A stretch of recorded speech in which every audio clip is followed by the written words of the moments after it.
এই যে আমরা আমাদের মোবাইলে 100 টাকা লোড করি, এই 100 টাকা যখনই আপনি ঢুকান সাথে সাথে 15 টাকা সরকার কেটে নেয়। এটার নাম ভ্যাট। এটার নাম কি? ভ্যাট। 15% ভ্যাট।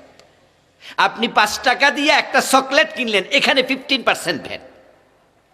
সরকার 15 টাকা কেটে নিয়ে যাবে, এটা সরকারের নিয়ম। আপনি কামাই করেছেন 10 লাখ টাকা, এখানে আপনাকে ট্যাক্স দিতে হবে 15%, কম পক্ষে। বেশি কামাবেন আরো বেশি, 35% পর্যন্ত ট্যাক্স দিতে হয়। 1,35,000 টাকা ট্যাক্স দিতে হয় যখন ইনকাম আরো বেশি। নরমালি সর্বশেষ 15,000 টাকা। তা আপনি 1 লাখ টাকা কামাইলে সরকার ট্যাক্স নিল 15,000, আবার 1 লাখ টাকা দিয়ে কিছু কিনলে ওখানে নিল 15,000, তাহলে 30,000 টাকা সরকারে নিয়ে গেল।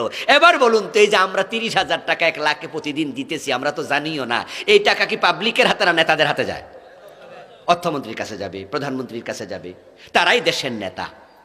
আমাদের টাকা কথা ছিল তারা সংরক্ষণ করবে বেড়া হইয়া, তারা আমাদের জ্বালা ক্ষেত পাহারা দেবে। তারাই যদি চোর হয়, দেশ আর ভালো থাকবে না। তাই দেশ ভালো নাই।